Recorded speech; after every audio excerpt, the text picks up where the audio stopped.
Hello दोस्तों, आप सबका स्वागत है मधु स्टोरीज में। आज हम सुनेंगे कहानी माँ के संघर्ष की। 22 साल का जवान लड़का बाजार जा रहा था। आज उसके जीवन की पहली कमाई यानी कि उसकी पहली सैलरी आई थी। अपनी पहली कमाई से वो अपनी माँ के लिए चप्पल खरीदना चाहता था। बाजार में एक अच्छी सी चप्पल की दुकान देखकर वह उसके अंदर चला गया। दुकान वाले से कहा, सेठ जी, लेडीज के लिए एक जोड़ अच्छी सी चप्पल दिखाइए ना। दुकान वाले ने लड़के को चप्पल का नाप पूछा। लड़के ने कहा, उसे पैरों का नाम तो नहीं पता, लेकिन उसके पास उसके माँ के पैरों की एक आकृति है। और पूछा कि क्या वह इस आकृति को देखकर उसके हिसाब से ही चप्पल की जोड़े दे सकते हैं या नहीं। दुकान वाला लड़की की बात सुनकर आश्चर्यचकित था। दुकान वाले ने कहा, हमने कभी भी इस तरह की आकृति के हिसाब से चप्पल नहीं बेची है, और भला कोई आकृति दिखाकर चप्पल क्यों खरीदेगा।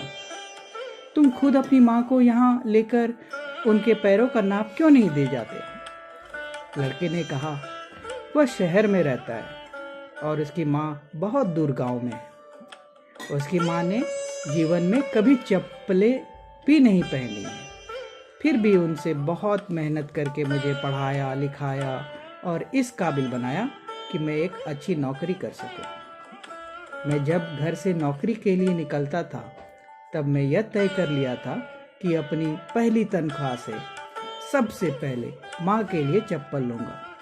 इसलिए उनके पैरों की आकृति इस पेपर में बना ली थी। लड़के ने एक सफ़ेद कागज़ में बनी पैरों की आकृति दुकान वाले को दिखाते हुए कहा।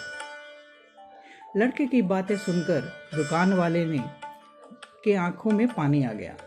उसने अपने तजुर्बे के हिसाब से आकृति को देखकर योग्य माप की चप्पल उस लड़के को दे दी। दुकान वाले ने एक और चप्पल उसी माप की उस लड़के को देते हुए कहा कि अगर माँ की चप्पलें टूट जाए, यह दूसरी चप्पलें दूसरे बेटे की तरफ से उन्हें दे देना। लड़का भावुक हो गया और उसने चप्पल के पैसे चुकाए और चप्पल के दोनों जोड़ लेकर जाने लगा। तभी पीछे से दुकानदार ने लड़के को रोकते हुए पूछा कि क्या वह पेपर में बनी पैरों की आकृति उसे दे सकता है। लड़के ने दुकानदार को अपनी पेपर दे दिया और वहां से चला गया। दुकानदार ने चित्र को अपने दुकान में बने देवघर में रख दिया। दुकान में काम करने वाले कर्मचारी यह देखकर हैरान थे।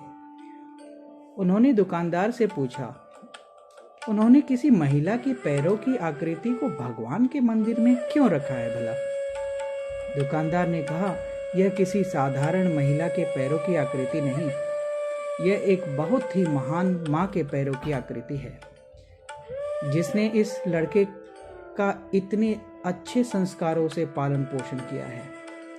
इस लड़के की तरक्की को कोई नहीं रोक सकता और मुझे भरोसा है कि इन पैरों की कृपा से हमारी दुकान भी हमेशा हरी भरी रहेगी और दुकान अच्छी चलेगी। दुनिया में माँ हर किसी की होती है, बिना माँ के जीवन संभव नहीं है, लेकिन बहुत ही कम खुश नसीब लोग होते हैं जो माँ का महत्व समझते हैं और उन्हें हमेशा खुश रखने का प्रयत्न करते हैं। धन्यवाद। तो आशा करता हूँ दोस्तों आपको ये कहानी बहुत ही पसंद आई होगी, और इसी तरह के रोचक कहानियों के लिए हमारे चैनल मधु स्टोरीज़ को सब्सक्राइब करें, लाइक करें और शेयर करें।